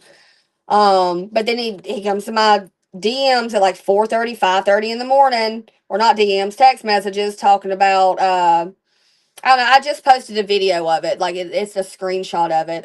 It's me being petty once again, but I don't care. He knew what he was doing, and as long as the little, Floozy and her mom continue to come on my shit, I will continue to milk the fuck out of it because that's what I do. But so he come back. He literally opens up when he asked if he could call. He asked if I answered if I'd call or if he call if I'd answer or whatever. And he opens up and goes, Stormy, you're toxic as fuck, but I'm just as toxic, if not worse. And I'm like, okay. So I just let him speak, and he's giving me the whole gist of, like there's people in his life he'll never be able to make amends with again because of his pride. For example, his childhood best friend. And when y'all see his face in the Rip Jeans music video, y'all will know instantly what band he was associated with. But said that his childhood best friend from that band said that, or told his mom that he didn't like the way that he was raising his son, and that he would never be able to forgive him for that. And I'm just like, that's not even a big deal. You know what I'm saying? But because of the Right. fact that he compared it to, something like that, and I know the way that he's talked about, his friend and how highly he thought of, or how highly I thought he thought of him. You know what I'm saying? And so he said that. I fed into it. That was September 15th. And then either October 1st or 2nd, it was on a Wednesday. Because I had an event to go to at Bogs and Boulders that following weekend. So he come and picked me up that Monday or Tuesday, picked the cow up, drove me to Auburn. We filmed the Rip Jeans music video at his mud park. And then he drove me home the next day. And then that weekend, I had an event to go to at Bogs and Boulders. And I went down there with my friend, and then me and her were going to do like a Halloween photo shoot. And that Sunday, we were on the way to the photo shoot, and we got into a car wreck. We were at a dead stop, and a couple cars behind us, plowed into us, going every bit of like 60 or 70 miles an hour. The people behind us were fucked up worse than us, but I was fucked up. Anna wasn't, because she kind of braced herself. I saw it coming, and we're in a Camaro, and I was turned sideways in the seat, and I'm trying to push and brace against looking at the mirror. Like, and I know it's not but it happened so fast. You know what I'm saying? Right. So that happened. My head bounced off the headrest, and like I had a goose egg for over a week. Like it fucked me up, like fucking concussion type shit. And fucking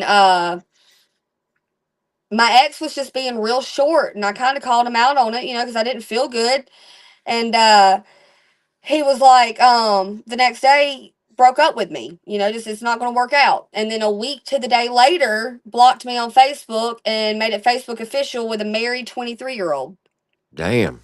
And yeah, like, and he was literally just a couple weeks ago telling me that, like, he brought up the 22-year-old saying that he didn't sleep with her solely because of her age. But then it's like now, a couple days later, you're in a public relationship with a girl 1 year older than her, and the 22-year-old's from 2023. So now we're 3 years later with a 23-year-old.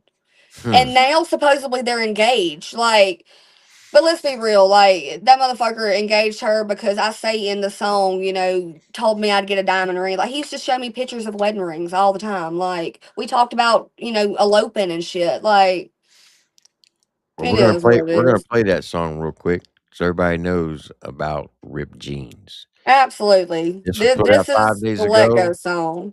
Put Do out 5 what? days. This was put out 5 days ago. It's at Yes. 13,000 views. I'm also going to drop the link of this song in the chat and encourage everybody to go sub up to Stormy Lee if you haven't done so already, and go show the song some love. So here is Rip Jeans by Stormy Lee.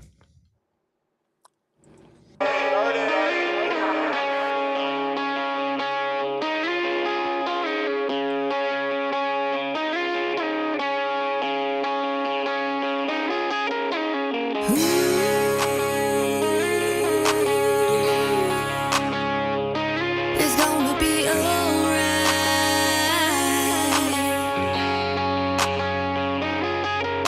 That handlebar mustache held me down. My ripped jeans, someone's hand-me-downs. We tried. Ooh,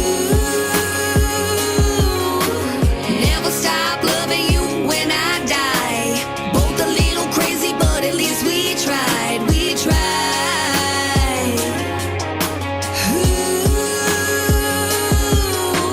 What about the tables there at the park? Had me on my knees, did I leave you scarred? You called me pretty, you called me sweet, told me I'd get a diamond ring. What about out there at the pond? Just me and you doing what we want. We were both naked, now we know those little bitty fish bite more than toes.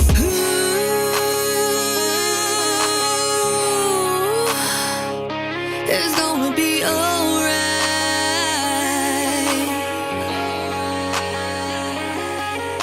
That handlebar mustache held me down. My ripped jeans, someone's hand-me-downs. We tried.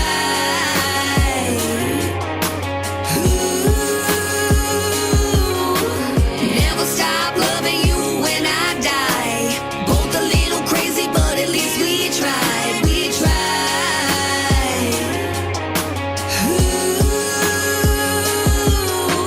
Lessons learned, bridges burned, and guess it's time to let it go.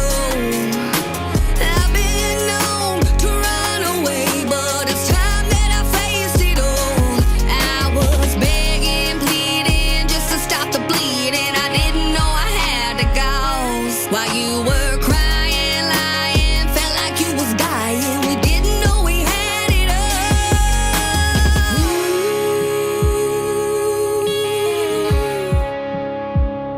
It's gonna be alright.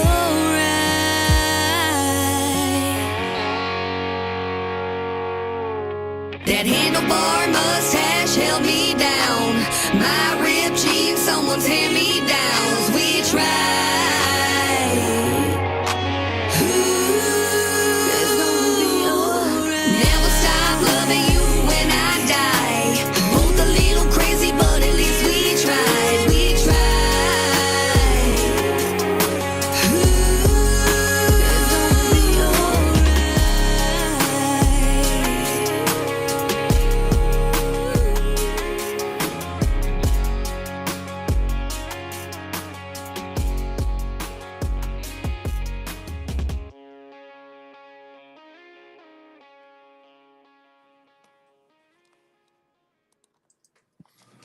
Okay, I see what you were talking about.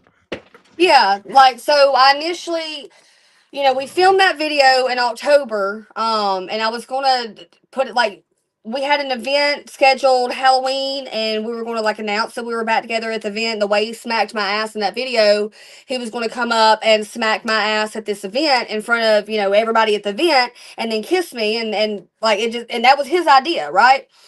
But then a week after we filmed this video, like he announced, you know, with the 16, Jesus Christ, the fucking 23-year-old, and fucking, so yeah, like it it is what it is. Like it, whatever. But I didn't put it out because he asked me. He said, if it don't work out this time, please don't take it to social media.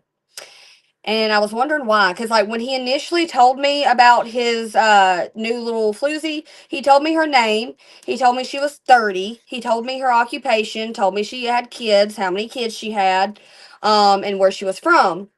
Well, I noticed while we were together, like he asked me a question about social media. Anyways, I noticed a girl with the same name kept hearting all the shit, and then he breaks up with me, and I reach out to her with a friend request. She never accepted, but she ended up blocking.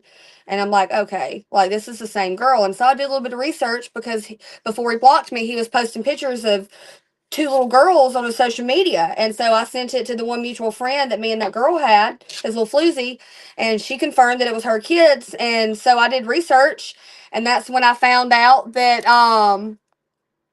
she's not 30, she's 23, she's married. And then he lied about the occupation because when I did take it to social media, he come at me from his Dirt Reynolds page trying to talk shit about it, saying you don't even know what her occupation is. And when I said what he told me, he was like, wrong. And I'm like, yeah, because you probably set that up just like you told me she was 30, knowing she was 23, knowing I'd have a fucking issue with it, knowing I would have never took you back if that was the fucking case, you sick fuck. Sorry. Oh no, I But understand. anyways, What so is I your did release it then, and let me say this, and I'll let you finish because I know I talk too much. The chat can suck my, um, but now I can see all this shit. It don't phase me though. But no, so fucking I didn't put it out because I wasn't trying to do the drama shit. I posted screenshots. It fucking took off. I got millions of views. But then when Floozy's mom come in my shit to let me know they were engaged. Like, you could have just left me alone. I don't care. You don't even have to rub it in. He's with y'all. Y'all are supposed to be happy. If y'all were really happy, I wouldn't even know who y'all are. So I decided to be petty one last time, and I released Rip Jeans on his birthday, 5 days ago, which is what's also your the 4th anniversary that we met. what's your favorite song you ever did? Right now, Rip Jeans. Rap But Jam. yeah, but I will say that about like anytime I do a new song, that's my favorite song. I got you. So like I've got one right now. It's called Stepping Stones that I've been working on, and I really like it too. Like it's super fun, but it's a side of Stormie that people don't haven't seen yet. Just like Rip Jeans. Um. So yeah. When you plan on releasing the next song? I don't know how I want to do it because I know a lot of people sit there and they'll promote a song. Sorry, I'm trying to message my dad because he keeps texting me and I can't text because I'm on this. Um, but people will promote a song and get people to pre-save it, and that Hmm. helps them chart. So I think I'm just going to do a lot of promotion around because I just released this last album in July. She cut out.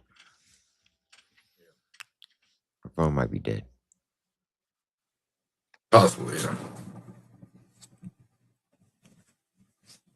Chat's on it tonight. And, Say again. man, I said the chat's on one tonight. Shout out to Mud Daddy. Says Stormy, I'm Mud Daddy. Appreciate the $5 super chat, Mud Daddy. Hey, we got 198 people. If y'all could hit that like button, I would greatly appreciate it. Yeah, I do appreciate smash everybody that coming out like button tonight and checking out this interview. It's a lot to take in. for sure. Yeah, a lot has been said. Yeah, a lot has been said. So while we wait for her to come You, back, we're gonna play another song. We got I seen someone. what's that? I seen someone say something about Queen of the South they wanted to hear in the chat. Okay. I don't know what you were gonna play, but that's I just seen that. So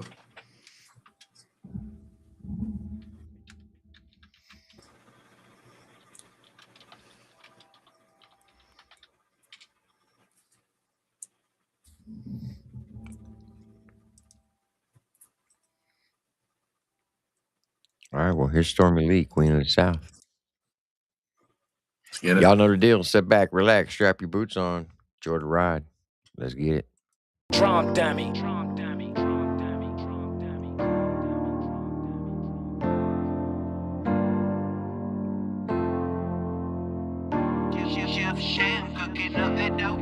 They turn you down, baby. Y'all know the deal. That's Sit back, relax, alright. strap your Queen of boots the on. South, Let's and you're ride. just my type. I'll take you out on a Friday night. I'll turn you out half the time of your life. Come on, let me take you for a ride on these back roads. I'm not showing out, but I can do this with my eyes closed. I'll take you places that you've never been. Or I can take it slow, baby. Tell me when.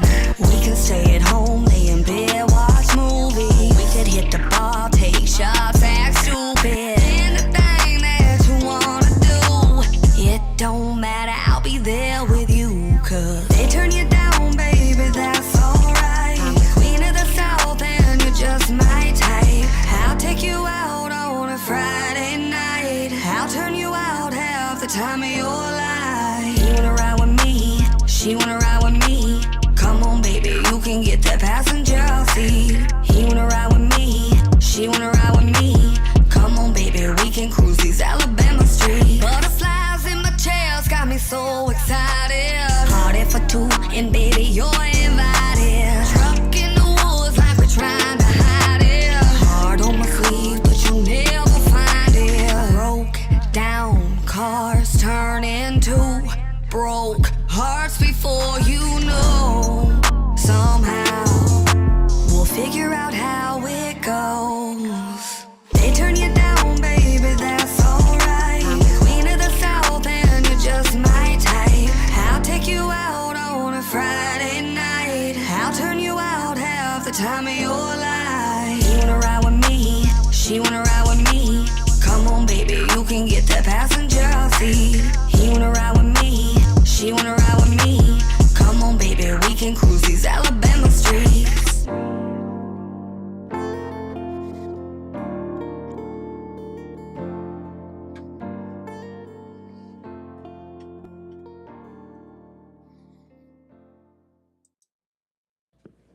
You actually got a pretty amazing voice, Stormy. Thank you. Thank you. My bad about a while ago. I had a phone call, text, and shit kept coming through, and it kicked me off. Okay, so what I'm gonna do now is I'm gonna put you in the hot seat, Okay. and I'm gonna ask you 30 random questions. These are Okay. fast, quick questions. Okay. The Oh first shit. thing Hold on, that wait. Let me comes get to a your drink. the first thing that comes to your mind, just answer it. Okay. Okay. This way, the people get to know you more on a personal level. All right. What's your favorite snack? Hot wings. Favorite chip? I don't really eat chips. I mean plain chips. Just plain chips? Plain potato chips. Okay. Favorite soda? Dr. Pepper. Dr. Pepper? Dr. Pepper. Or Sunkissed. But I Okay. like Crown with my Dr. Pepper, yes. All right. Your favorite meal? Hot wings. Or sushi. Okay. Favorite actor? I don't really watch movies. I don't know. Jim Carrey, just because he's so weird and diverse. All right. Favorite actress? Uh, oh gosh, Sandra Bullock only because that's the first name that come to my mind. All right. Favorite fast food restaurant? Subway, Favorite ice cream? chocolate. Favorite beer? I don't really drink beer, but if I had to, a sour beer. Okay. I Favorite mean, a hard liquor? strawberry specifically. Favorite hard liquor? Oh, Crown or Mud Bunny Shine. Mud Bunny Shine's in second. I don't really like. I never really drank mud or drank Shine until I had the Mud Bunny Shine. Just because it does creep up on you. But of course, my brand and Crown Royal. All right.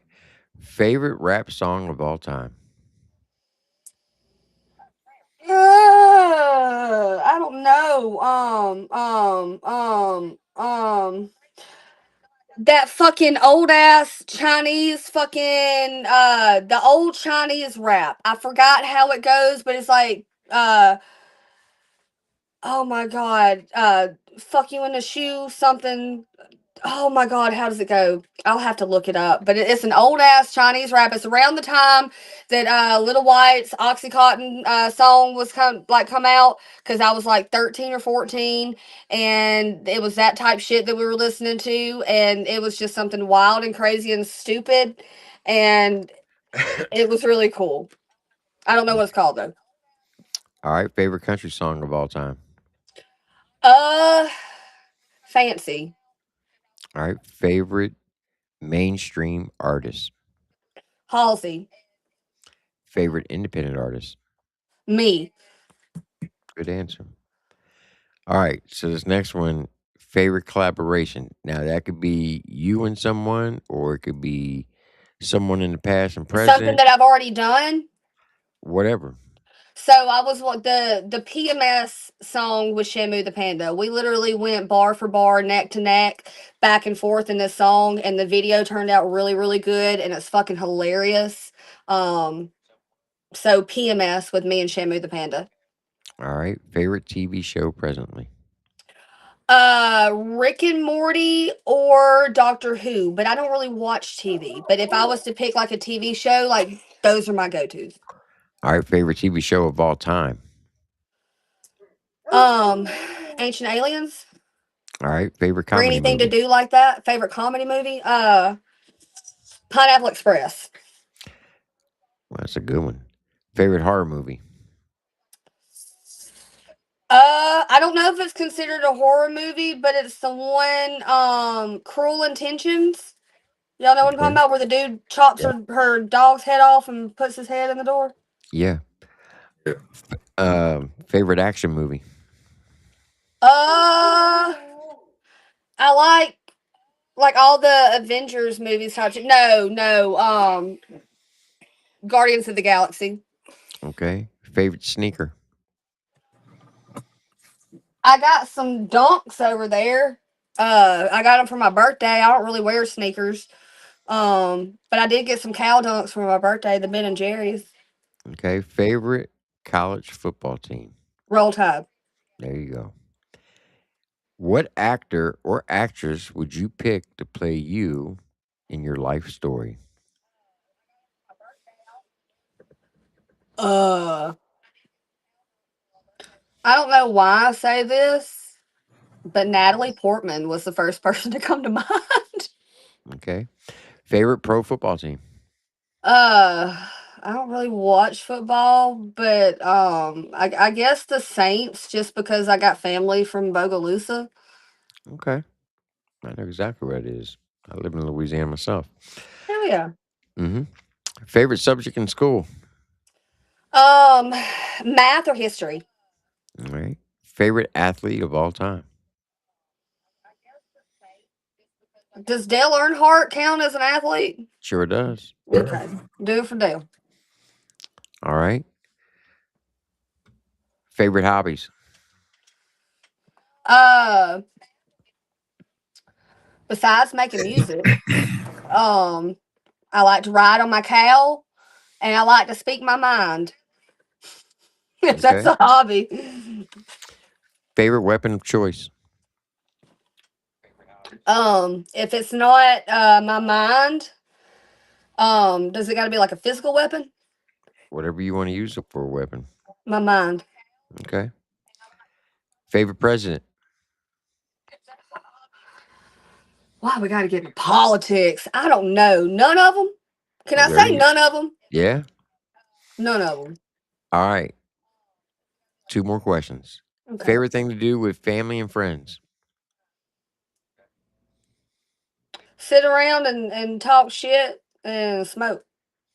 All right. And one question from the chat. Stormy, do you like gas station sushi? I have eaten gas station sushi, yes.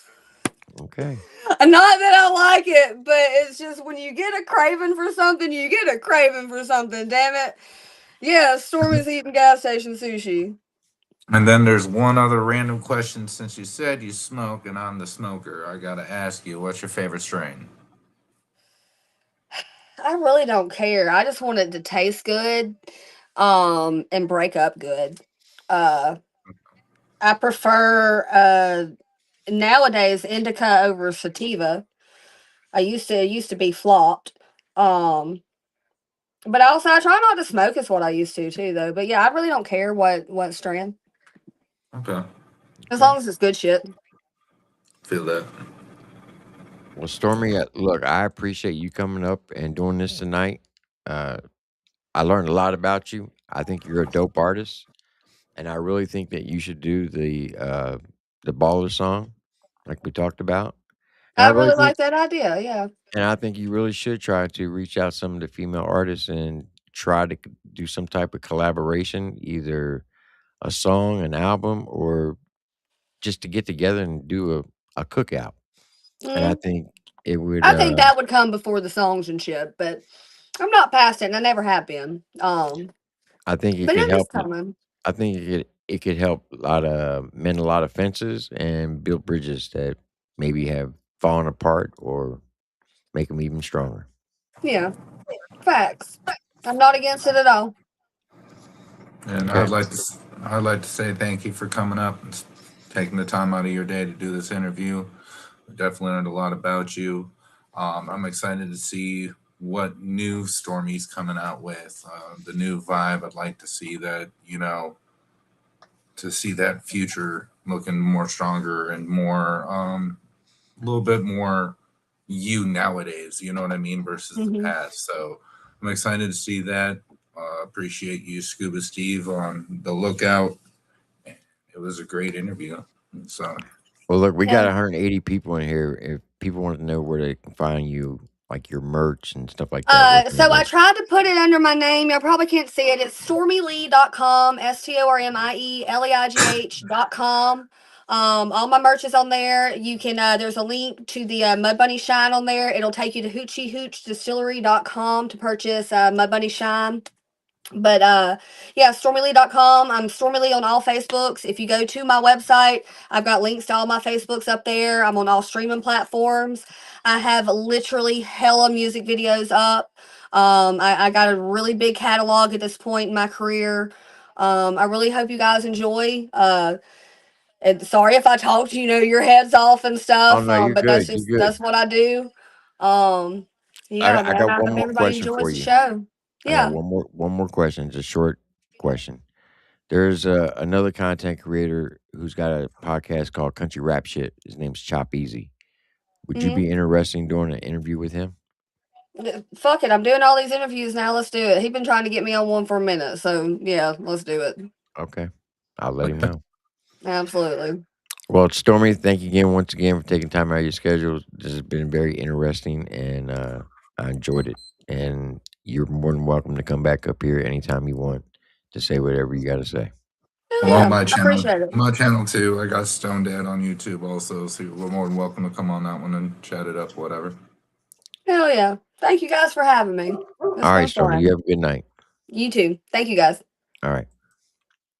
So there you have it, folks. Miss Stormy Leigh, Queen of the South. Yeah, we Any learned a final lot. any final thoughts, Stone Dad?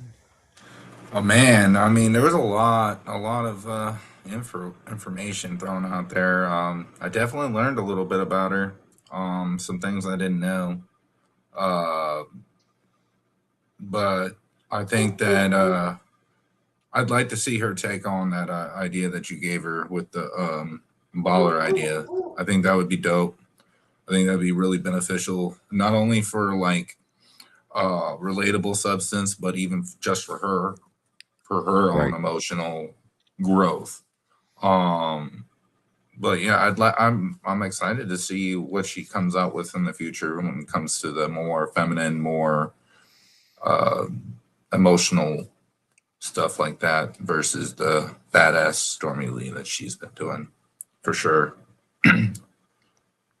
For I sure. think that a lot of the females need to start touching in on that feminine side because I mean there is a market for it. Yeah. Well, look, I do have a special live that I have to get done today. So when I end this, I'm gonna come right back because there's been some hot topics that happened today that needs to get talked about. So with that being said, we're gonna roll out with Stormie Leigh. Lord forgive me, I ain't shit. And y'all know the deal. Stay strong, stay safe, stay blessed. I'll see you back in 10. Let's get it. I'm gonna hit you up on private chat too. All right. Trump dummy.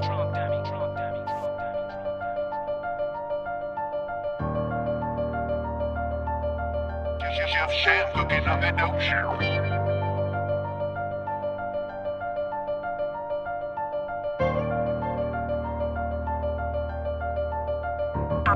I'm a little bitty girl with a big old mouth. If you're looking for me, come on to the dirty south. I'll be in the backwoods and there ain't no doubt that if you keep on talking shit, that you get choked out.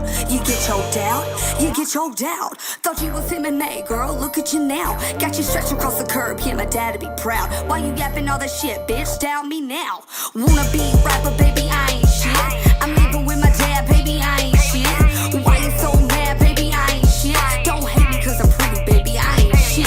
Lord forgive me for my sins. I can't change where I've been, but I try. Lord knows that I'm heaven sent, but I'm hellbound, scarred from the things I found. Faith don't fail me now. Backwoods Barbie, bitch, queen of the south. You got my name in your shit, I put a fist in your mouth. If you fuck with my clique, then we coming to your house. Bitch, you faking for the fame, we don't do it for clout. Every lyric came from me, not someone else's pen. Bitch, you fictional, but that's the real position I'm in. These my own life stories about where I've been. So turn your nose up, bitch, I know I'm the shit. Yeah, I'm 29, but look your age. Every view I get is natural, ain't none of it paid. And if I change my look, that's a decision I made. Bitch, I'm pretty, you just petty thieving for a name. Wanna be rapper, baby, I ain't shit. I'm living with my dad, baby, I ain't shit. Why you so mad, baby, I ain't shit. Don't hate me cause I'm pretty, baby, I ain't shit. Lord forgive me for my sins. I can't change where I've been, but I try. Lord knows that I'm heaven sent, but I'm hellbound, scarred from the things I found. Faith don't fail me now. Or let me fall apart, cause I put too much time in this to go back to the start. I spend too much energy and cash not to make a mark. I put my soul into this music, you can have my heart.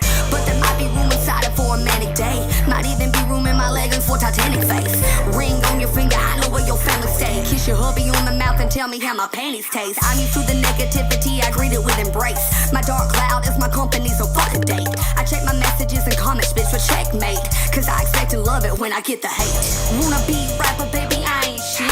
I'm living with my dad, baby, I ain't shit. Why you so mad, baby, I ain't shit. Don't hate me cause I'm pretty, baby, I ain't shit.